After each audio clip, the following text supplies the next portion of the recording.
ยายพรยายพรเจริญพรสารเจ้าแม่แม่สายทองสองเกิงวันที่ตื่นวันนี้ตื่นเช้าแต่เปิดไฟเนาะคนโสดน่ะยันดูนี่ต่างเนาะคนพร้อมกับที่ไหนก็ว่าแต่ว่าคงงอมันบ่หลวงอยู่อ่ะเห็นเนาะชัดเจนเนาะว่าคนนี้เอาดีใจเนาะใจไวผ่าเนาะยินดีแม่สายทองใจเด้อเจ้าสวัสดีเจ้าสาธุแม่สายทองธัญเกี้ยวมาครับห้วยการ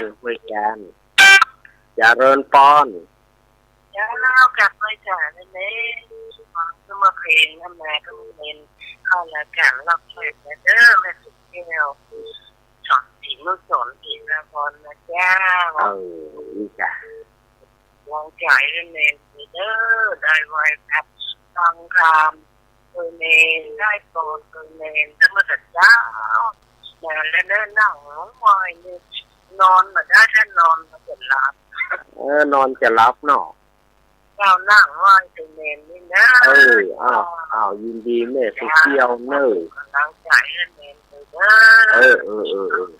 ทำโมเนี่ยเปลี่ยนที่จ้างที่เกิงนั่นเองแม่น้อมเด็กใหญ่เนอะแม่น้อมทูฮาวงกับเปลี่ยนชุบตื่นกับเปลี่ยนชุบมาได้ผลน้ำสองคำแม่เจ้าเนยเจ้าสาธุเนอะไม่แซ่จากตู้แล้วเจ้าเนยเจ้าแม่สุเกี้ยว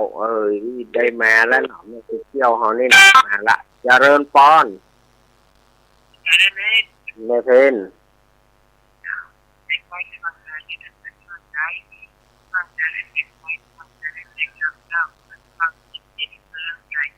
สายต้อยนี่มาครบทีมได้ครับขอบคุณเนอะแม่เพนค้างแม่น้อมโอ้มีนักเนอะที่มากับโลมีไหนอย่างมดมาละเจริญพรกอบรีบโวยรีบพอรีบพายตลาดกับวายสายบัวจะเน่าแม่มาสกัดเจ้าแม่จันสมเจ้าลูกเจ้าเจ็บหัวก็ม็อบอ่ะเจ็บหัวก็งอบหรอลูกเจ้าแม่วันนี้นะมันแปลกนะลูกเจ้ามาเจ็บหัวหรอไม่ส่งกับลูกที่สองเติ้งเหมือนกันนะวันเนี้ยกูเตือนนี่มันกับครับแม่ความดังนี่นะขอบคุณเมื่อท้องว่ามันเลือดว่ะ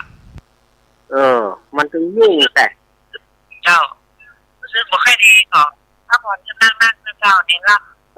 ครับแม่สมขออยู่ดีมีสุขสบายดีเหมือนเดิมนะเจ้าขอบคุณเนอะเจ้าสุขภาพแข็งแรงเจ้าคือกำลังใจนะเจ้าน้ำประกาศเจ้าขอบคุณเนอะแม่จังสมมานีจักนี่อันนี้ก็คนเนอะแม่ไอเจ้าแม่ไอ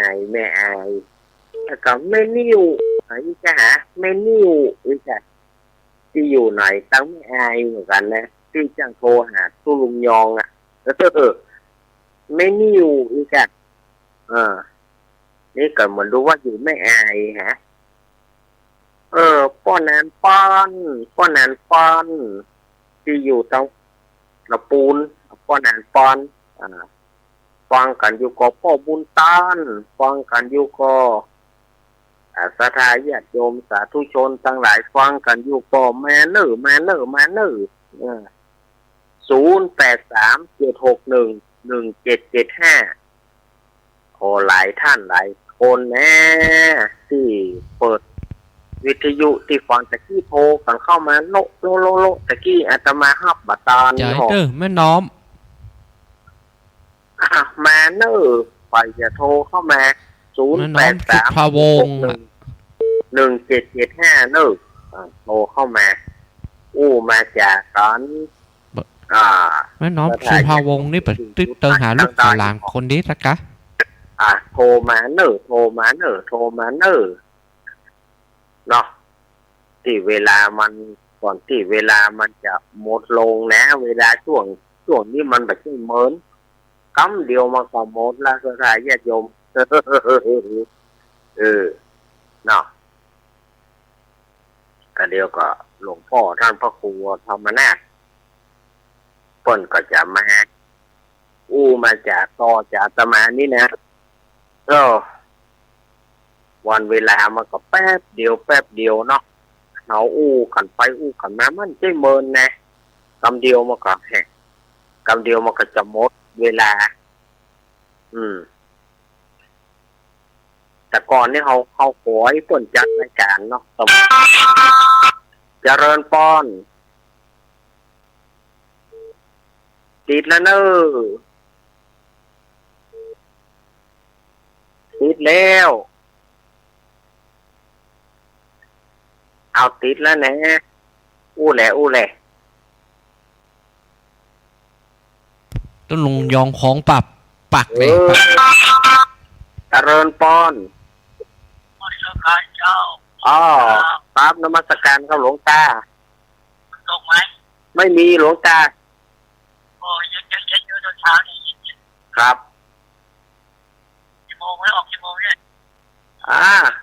เดี๋ยวตี 4:30ผมก็ออกแล้วครับโอ้เราไม่ได้มาเลยครับนมัสการครับหลวงตากฤษทยานปางโมเจริญปอนนมัสการแม่ฟังอยู่แม่ฟังอยู่เนาะเจ้านึกว่าบัดได้ฟังกันอีวันนี้ฟังตลอดแต่ไม่ได้รู้มาแล้ว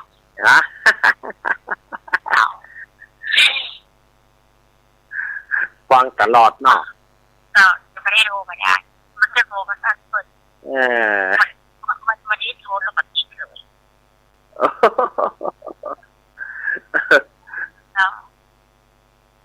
แต่ว่าเมื่อวานก็ได้ฟังแต่ว่าเมื่อวานเป็นเทปเก่าเนอะแม่จะมาเจอฟังโมดแต่ฟังหมดแล้วเนาะหาเปิดฟังขืดที่ไหนครับเกี่ยวคำอ้วนแม่คำเกี่ยวคำอ้วนนี่ฟังขืดที่ไหนครับขึ้นเนี่ยกะขึ้น104เนาะ104แค่เย็นนิดนึงครับ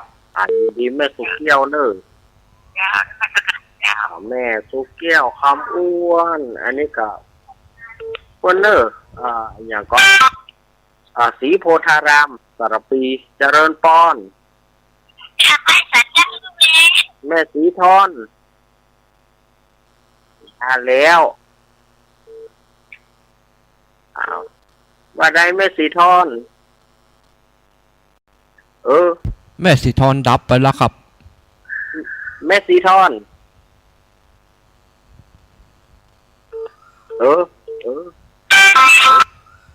เจริญปอน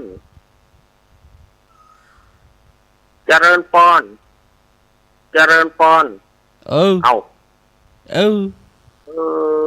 3-4 สายนี้แม่สีทอนอย่างใดแต่กี้โทรเข้ามาแม่น้อมมาจ่ายเนอะแม่น้อมสุภาวงศ์จะได้ฮะ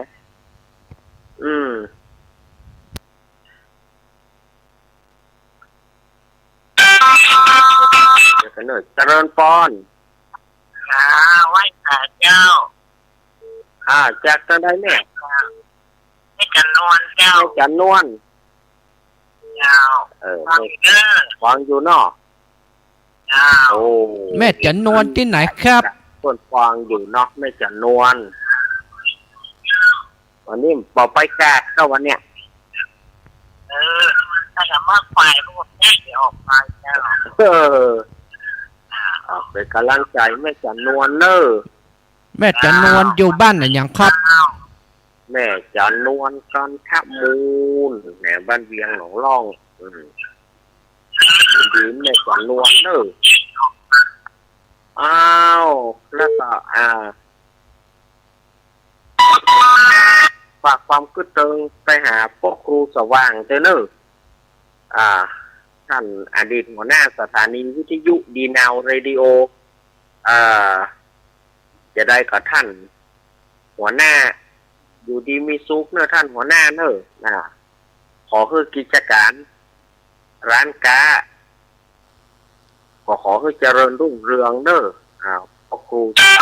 มูลเนาะเจริญป้อนไม่แต่เจ้าลูกเอแต่จริงอย่างดักวิดก็มันดักไปคนเดียวมัน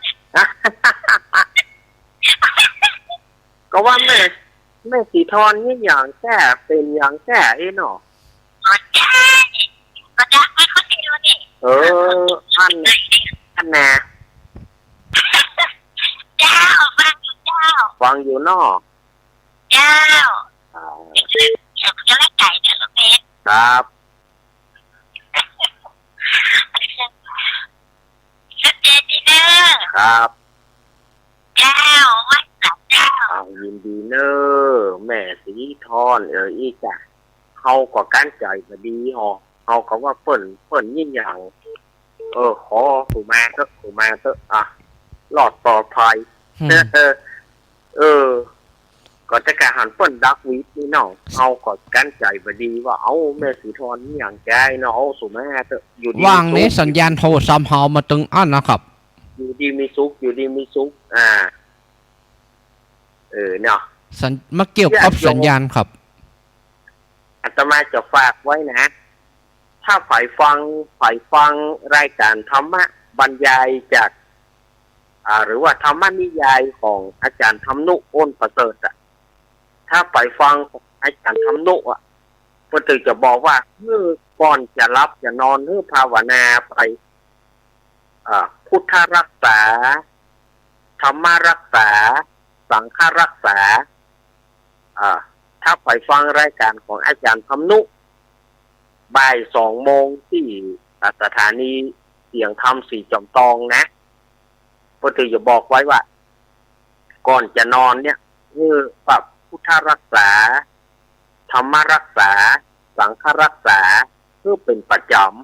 ำอาจารย์ธรรมนุวันรับได้สบายรับนอนบอกฝันหายนี่นะอันนี้ถ้าไผ่ฟังอาจารย์ธรรมนุเนาะอาจารย์ธรรมนุอ้นประเสริฐนี่นะรายการถ้าไผ่จ้างฟังเสียงธรรม4 จอมทองเวลาบ่าย 2หรือบ่าย 2ปลายปกติจะบอกหรอกก่อนนอนก่อนเข้านอนพุทธรักษาธรรมรักษาสังฆรักษารับดีคนว่าคอมสัก2 สายสักสายหนึ่งเวลาจะหมดละช่วงที่ 2นี่นะกระเดียวเวลาจะหมดละกระเดียวกับมันจะกินเวลาของหลวงพ่อแม่น้อมสุภาวงศ์กับใจดื้อท่านพ่อครูวรธรรมนาถแม่น้อมสุภาวงศ์แม่ของผมเวลาของหลวงพ่อท่านพ่อครูวรธรรมนาถเปิ่นจะได้วันนี้เปิ่นจะได้มาออกรายการให้สถานญาติโยมได้ฟังกัน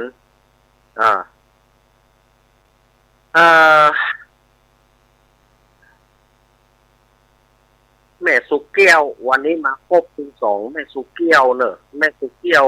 สีเตี้ยสีราพรมาละแม่สุกเกี้ยวสีโพธารามดอกสีเหมือนกันนะมาซุปกันตะกี้ มาซุปกันมาซุปกันแม่สุกเกี้ยวสีโพธารามกับแม่สุกเกี้ยวสีเตี้ยเปิดกับมาเนอะจะได้กับเจิญเนอะแม่สุกเกี้ยวสีโพธารามกับเจิญเนอะงานประเพณีวันอาตมานะแล้วกับเจิญท่านที่ฟังทุกคลื่นเนอะใครจะมาเอี่ยวมาแหวงกันสายสุดท้ายเนอะเจริญพรแม่นแล้วจากอันมือถือนะเจ้าจากมือถือเจ้า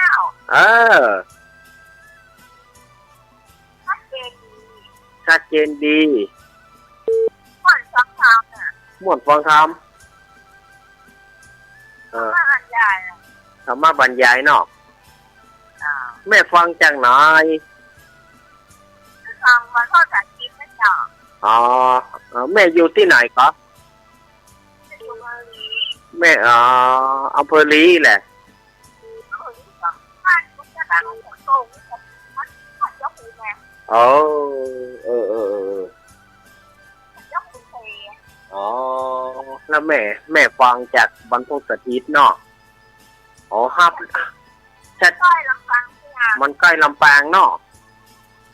โอ้ การลำฟังที่อันที่พ่อก่อนมันจะจัดกลุ่มเนี้ย โอ้ จะโจมตักเนี่ย โอ้อ่ะยินดีแม่เนอะอยู่ดีมีสุขนะแม่เนอะยินดีเนอะสถานญาติโยมสาธุชนสายสุดแต่เนอะเจริญปอน เอาไอ้สารเจ้าลุงเน้น แม่พี่สมัย เอาลำฟังอย่างลำฟังกันนะ โอ้ลำปาง เอาซื้อลุงเน้นออกซื้อเงินเนาะสั่งมาคูบวรที่จะมาหูเหลืองเลยอ่ะ มันกวนกันนี่เด้อเนาะ เราเอาสองมาได้ก่อน อ่า เอาเจ้าอันแต่งตัวนี่เป็นออกมาแกสองถุงขึ้นมาแล้วก็ กับก็ยังดีเนาะแม่พี่สมัยได้ฟังอยู่เนาะ ได้ฟังอยู่ฟังเจ้าวันก่อน ยินดีเนอะแม่เนอะ ไว้ก่อนเอาละสถานญาติโยมเผยเวลาก็สมควรแก่การเวลานะอาตมาจะเลยเวลามา1 นาทีละอาตมาขอสุมาอภัยเนอะก็เวลาหมดเวลานี้หมดแท้ๆแล้วเนอะฝ่ายโทรแล้วเนอะเวลาหมดแล้วอาตมาต้องนำรายการอำลาจากสถานญาติโยมก่อนคำเดียวอยู่ต่อกับหลวงพ่อเจ้าพระครูวรธรรมนาถเจ้าคณะตำบลสันติสุขเจ้าวาดวัดหนองเหียงตำบลสันติสุขอำเภอไดรอดจังหวัดเชียงใหม่เนอะอาตมาลาก่อนเอาไว้โอกาสหน้าค่อยปากันใหม่คืนนี้ขอสถานญาติโยมอยู่ดีมีสุขเนอะอภิวาทนาสีริสนิจังวุฒาปัจจายโนจตารโรธรรมาวัฏันติอายุวโนสุขังพลัง